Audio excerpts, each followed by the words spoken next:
Ya, Assalamualaikum warahmatullahi wabarakatuh. Perkenalkan, nama saya Haris Pradana Effendi dengan NIM K00230774 dari kelompok B10 atau SGD B10. Pada kesempatan kali ini, saya akan membahas mengenai blok kardiorespirasi, yaitu anatomi, yang mungkin nanti saya akan membahas mulai dari faring, cor, diafragma, dan mediastinum. Baik, yang pertama yang saya akan bahas adalah faring. Faring itu apa sih? Faring itu merupakan bagian respirasi, karena ini masuknya bab respirasi, maka ini bagian dari respirasi. Nah, faring itu mulai dari sini. Jadi faring itu dibagi menjadi tiga, yaitu nasofaring, kemudian orofaring, dan kemudian laringofaring. Jadi faring itu dibagi menjadi tiga.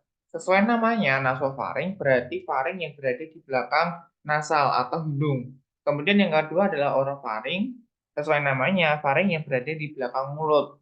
Kemudian yang terakhir adalah laringofaring, yaitu faring yang terdapat pada posterior laring yang setinggi VC3 sampai 5 gitu. Itu untuk faring.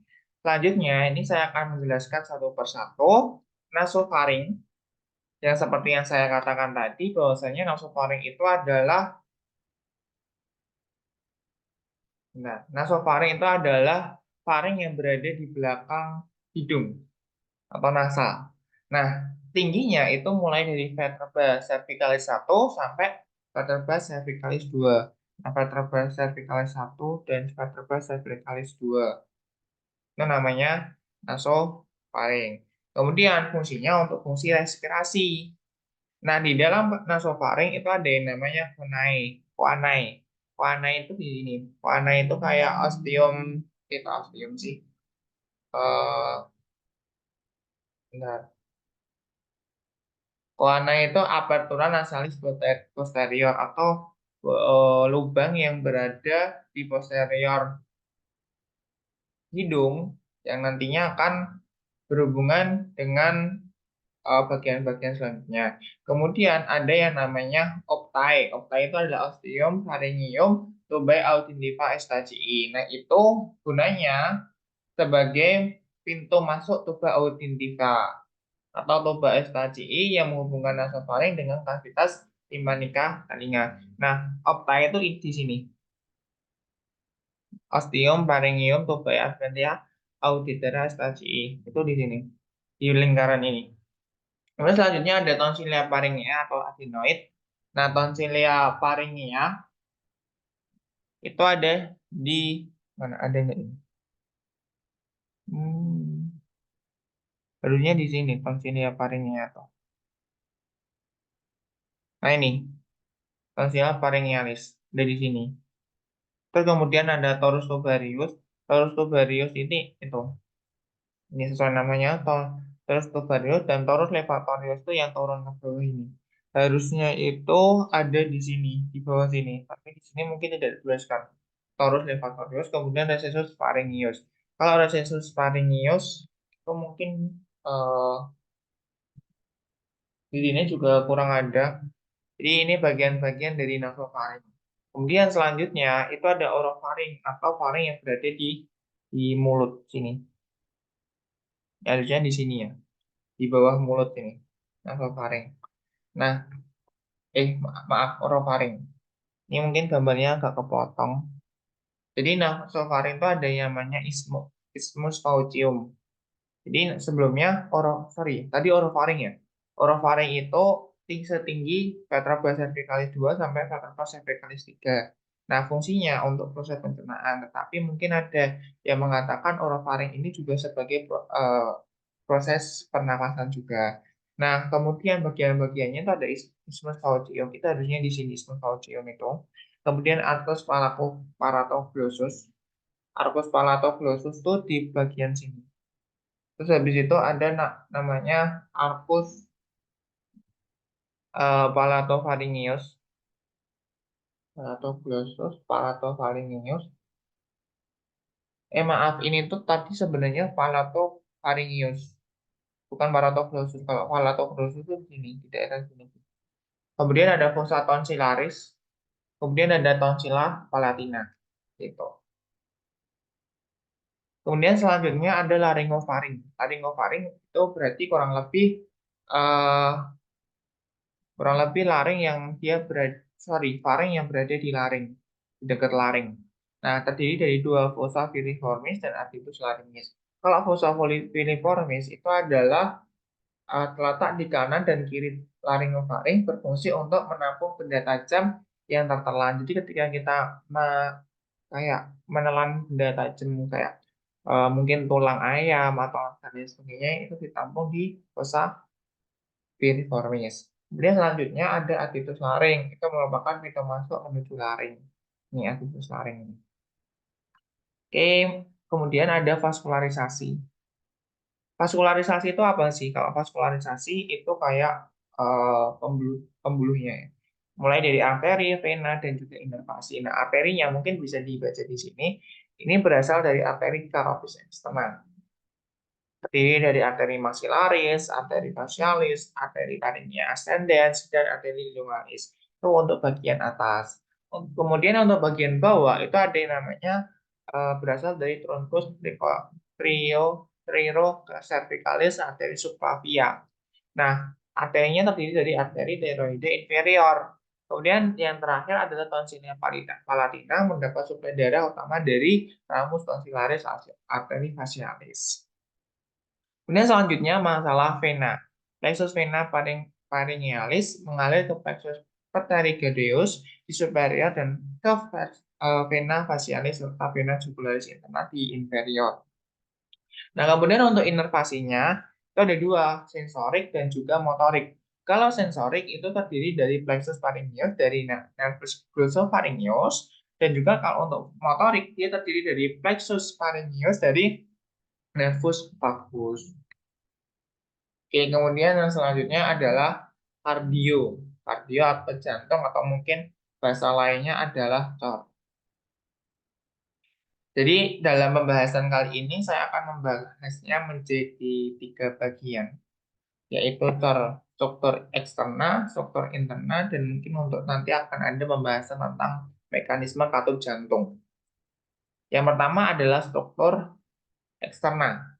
Jadi struktur eksterna ini kan jantung ya. Jantung terdiri dari 4 ruangan jantung, mulai dari atrium dextra, atrium sinistra, ventricle dextra, dan ventricle sinistra. Nah, terus di sini tuh ada yang namanya auricula. Auricula itu apa sih? Auricula beda dengan atrium ya. Jadi auricula itu struktur pelengkap atrium yang dia menonjol merupakan sisa atrium ketika janin gitu. Kemudian jadi kan di sini kan ada nih yang namanya pembuluh darah ya. Kalau dilihat di sini ada pembuluh darah. Kemudian di sini tuh di tempat pembuluh darah itu ada yang namanya sulcus. Jadi sulcus itu ada tempat pembuluh darah gitu. Nah, banyak sekali sulcus. Apa halnya sulcus coronarius. Sulcus coronarius itu berarti dilewati oleh arteri koronaria, itu kurang lebihnya. Itu untuk struktur eksternal. Nah, ini kan ini dilihat dari Sobota ya. Kalau ini dilihat dari Natar.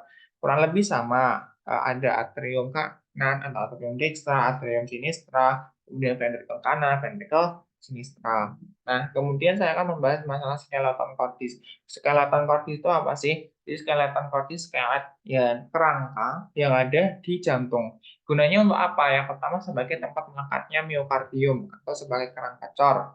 Kemudian tempat perlengkapan kuspis atau katup jantung. Jadi kan nanti jantung ada empat katup ya, terdiri dari dua. Jadi ada dua bagian besar. Nanti dibagi dua lagi, dari jumlahnya total ada empat. Kemudian fungsi yang terakhir itu isolator impuls antara atrium dan ventricle. Nah, terdiri dari apa? Yang pertama ada anulus fibrosom, trigonofibrosom. Jadi anulus fibrosom itu yang ini. Anulus. Kalau trigonom itu yang ini. Kemudian ada yang namanya septum interventriculare pars membranacea. Kemudian ada interarteriale pars membranacea.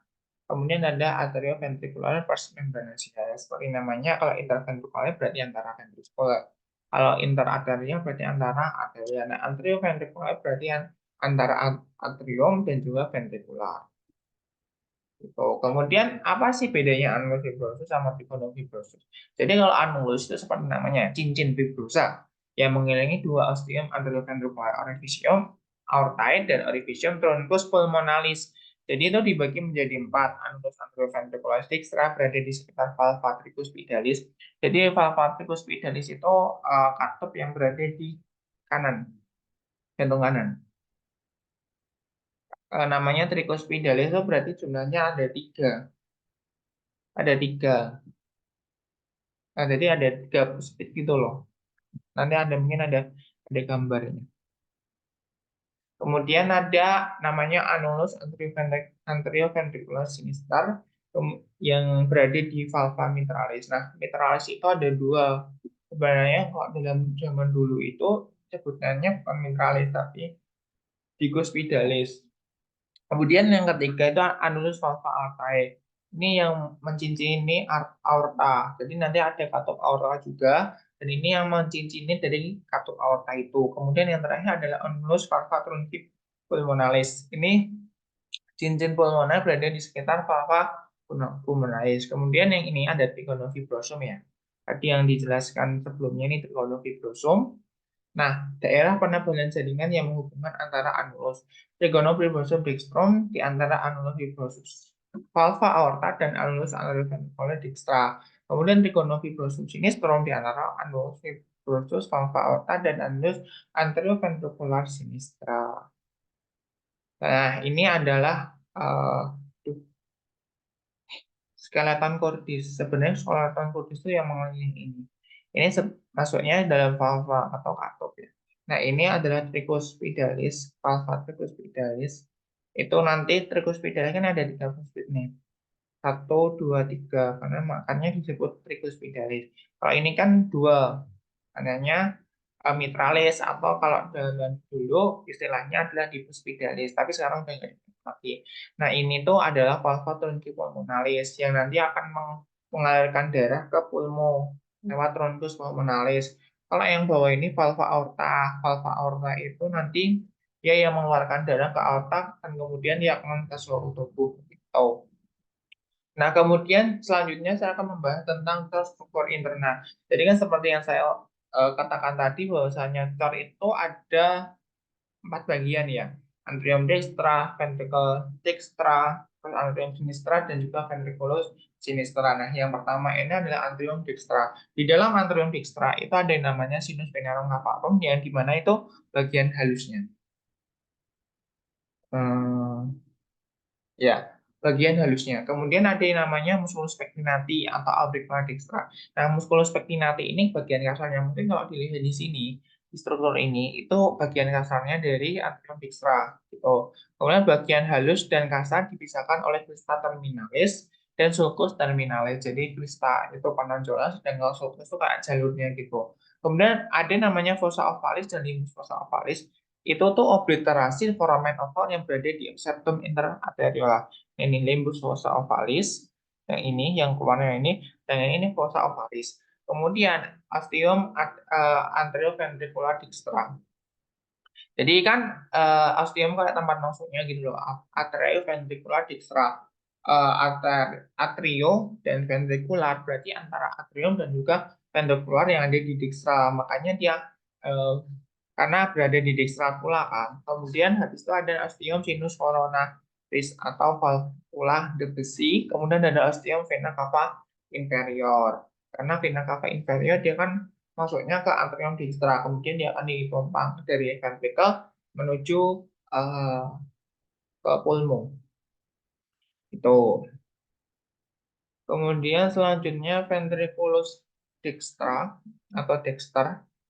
Nah, ventriculus dextra ini ada namanya trabecula carni.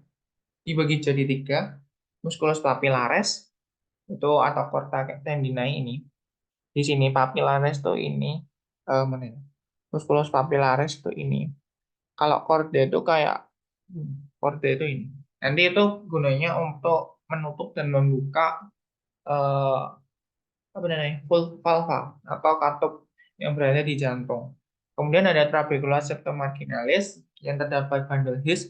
Nah, bandul of his itu nanti dia itu akan eh, mempengaruhi masalah yang kelistrikan jantung. Kan ada nodus SA, nodus AP, kemudian yang terakhir, yang ketiga itu bandul his dan lain sebagainya. Nah, kemudian yang ini ada Ricky biasa yang menonjol di bagian dalam. Nah, di ventriculus dextra itu ada ostium tronchi pulmonalis. Kok ada ini apa sih Mas? Kok Mas. Kok ada ini kenapa gitu kan? Jadi itu ostium tronchi pulmonalis itu eh, kan tempat keluarnya atau tempat muaranya dari truncus pulmonalis. Nah, nanti ketika darah dipompa dari ventriculus dextra, dia itu kan akan keluar ke truncus pulmonalis dan dia akan dikirim ke paru-paru untuk pertukaran oksigen yang ada di sana. Sehingga ada yang namanya ostium tronchi pulmonalis. Begitu. Kemudian selanjutnya ada atrium sinistra. Nah, mungkin bisa diperhatikan di atrium sinistra ini kenapa kayak miokardiumnya ini lebih tebal gitu. Terdiri dari sama sinus venarum, cavarum, dan auricula sinistra seperti yang atrium dextra tadi. Kemudian atrioventricular sinistrum menghubungkan dengan ventriculus sinistrum.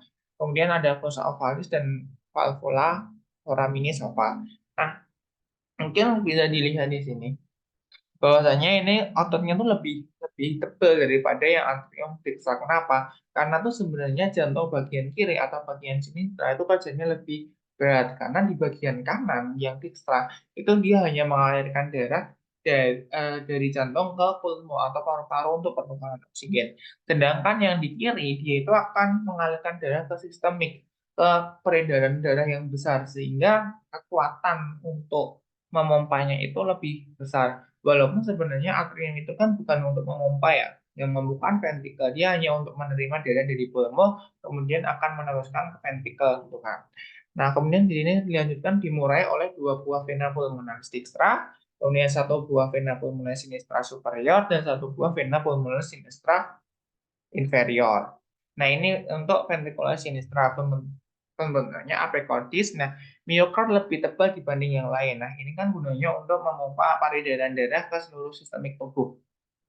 Sistemik tubuh itu kan dipompa dengan menggunakan ventriculus sinistra sehingga kerjanya kan lebih berat sehingga miokardnya lebih tebal untuk kayak memompa itu lebih lebih kuat gitu sehingga darah itu bisa dialirkan ke seluruh tubuh dengan mudah.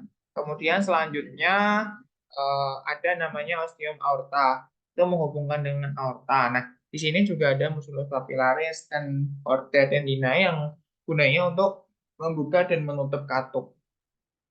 Nah, ini ada katup jantung, ada valva. Di valva itu dibagi menjadi empat.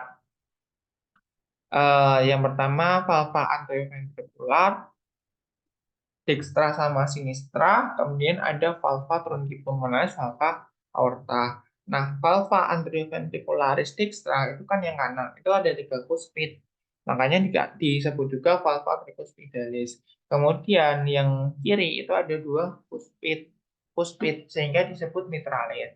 Nah, untuk valva seminularis ini ada valva aorta dan juga valva bronchipulmonalis. Kalau valva aorta nanti dia yang katup yang digunakan untuk menahan darah dan ketika membuka dia akan bisa mengeluarkan darah ke aorta. Kemudian diedarkan ke seluruh tubuh. Kalau yang valva bronchipulmonalis dia itu akan melakukan peredaran darah ke pulmo sesuai namanya. Tuh. Nah, mungkin ini untuk katup jantung. Katup jantung itu kan kurang lebih kayak gini. Jadi katup jantung yang bikuspid sama ini contoh satu contohnya adalah bikuspid. Jadi kan jantung itu darah dia pertama dari seluruh tubuh dia masuk ke atrium.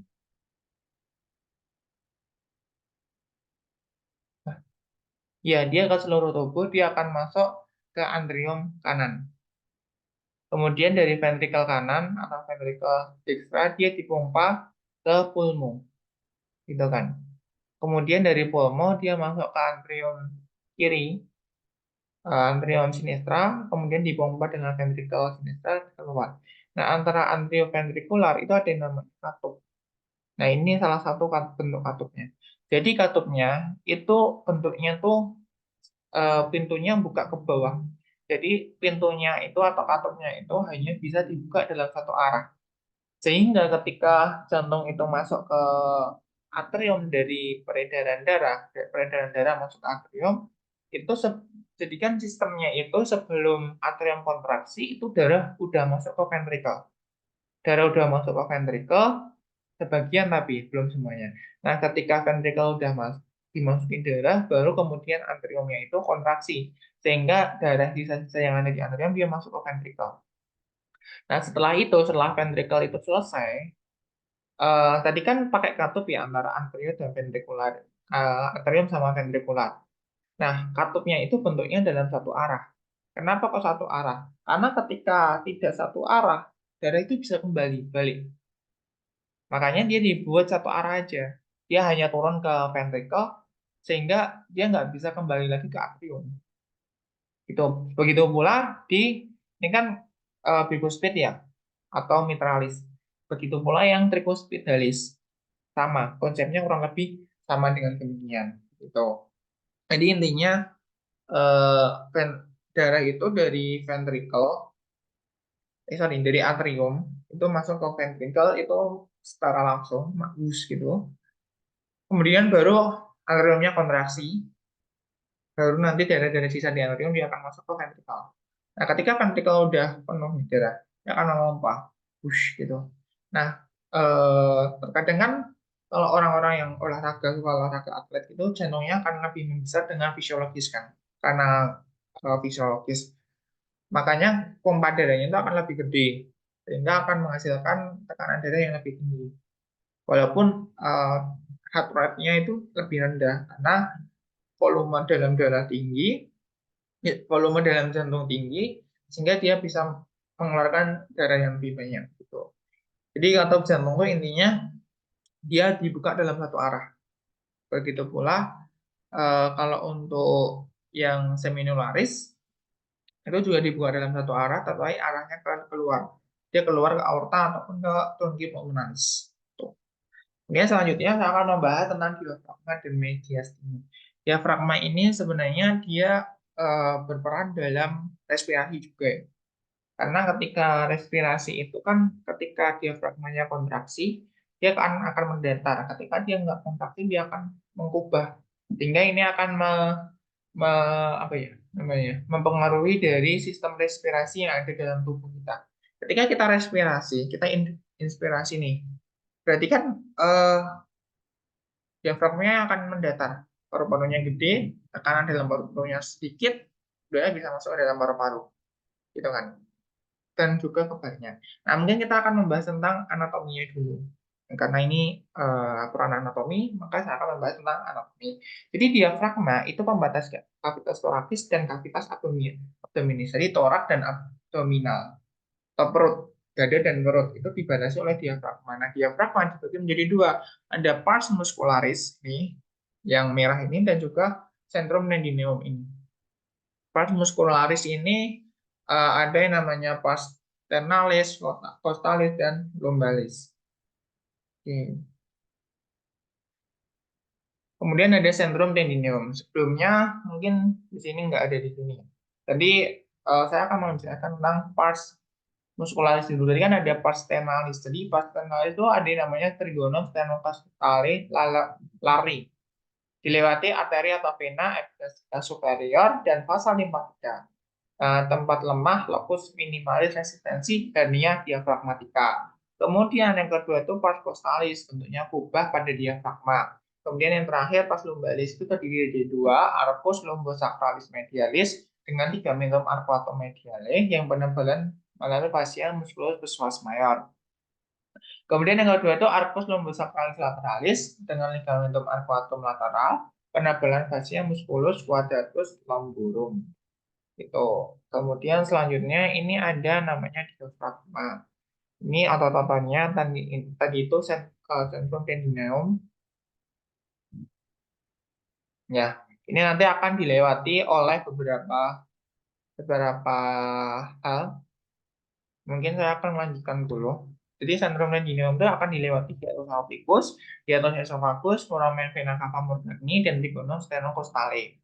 Nah, hiatus aorticus itu setinggi VTH 12 dilalui oleh aorta, ductus thoracic, vena azygos, dan hemiazygos. Nah, jadi hiatus aorticus itu yang ini, hiatus aorticus. Ini kan terdiri dari aorta, kemudian ductus thoracic dan vena azygos. Kemudian ada hiatus esophagus tinggi dari VTH atau vertebra thoracic. Ya, vertebra thoracica 10 dilewati oleh esophagus, nervus vagi, kemudian ramus esofagi dan arteri gastrica sinistra. Nah, itu tuh ini yang ini hiatus esophagus. Kemudian yang terakhir tadi foramen vena cava morgagni yang ini. Itu setinggi dari VTH 8, dilalui oleh vena cava inferior, nervus phrenicus dextra, vasa lymphatica. Kemudian ada trigonum sternocastalare, dilalui oleh arteri vena gastrica superior dan vasa lymphatica. Lanjut, nah ini kemudian masalah neurovaskularisasi diafragma. Nah, ini divaskularisasi oleh apa aja? Arteri plenica inferior, arteri plenica superior, arteri perikardioprenica, kemudian arteri muskuloprenica, kemudian ada drainase vena paralel dengan arterinya. Kemudian untuk inervasinya itu ada prenicus, nervus spinalis C3 sampai C. Kemudian lanjut dengan mediastinum. Jadi kan tadi masalah diafragma sama mediastinum. Jadi mediastinum itu apa sih?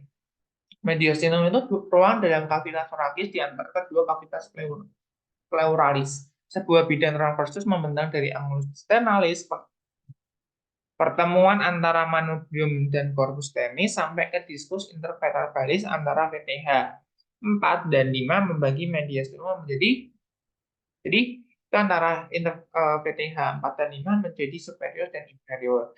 Nah, kalau yang inferior itu dibagi lagi menjadi anterior dan medius posterior. Nah, sekarang kita akan membahas yang mediastinum yang superior. Jadi mediastinum superior itu sebenarnya cuma sampai segini kok. Ini mediastinum superior. Kemudian di bagian bawahnya itu mediastinum inferior. Nah, mediastinum inferior tadi dibagi menjadi 3 ya. Yang anterior, medius, dan posterior. Nah, untuk yang anterior itu ini, yang di sini, di bagian sini. Ini kan yang inferior yang udah masuk inferior, medius, inferior. Terus ini yang anterior. Kemudian medianya itu di sini. Kemudian inferiornya di sini, daerah sini. Nah, untuk apa aja yang ada di mediastinum superior dan inferius, kita akan bahas bersama-sama. Yang pertama, mediastinum superius. Ini membentang dari aperture superior thorax sampai ke transverse thorax plane, termasuk angulus ternalis dan antara VTH 4 dan 5. Berisi jadi pertama timus, kemudian trachea, esophagus, arcus aorta dengan 3 cabang besarnya. Itu ada cabangnya ada subclavia, kemudian carotis communis, kemudian ada satunya brachiocephalic gitu ya. Kemudian ada vena brachiocephalic destra sinistra, vena intercostalis superior sinistra, vena cava superior, vena nervus vagus, nervus laryngeus efferens, nervi paraniki dan lain sebagainya. Itu untuk mediastinum superior. Kemudian selanjutnya ada mediastinum inferior atau mediastinum inferior yang bagian anterior, yang bagian sini. Bagian sini. Nah, letaknya di antara pericardium, di posterior sternum, dan musculus transversus thoracis.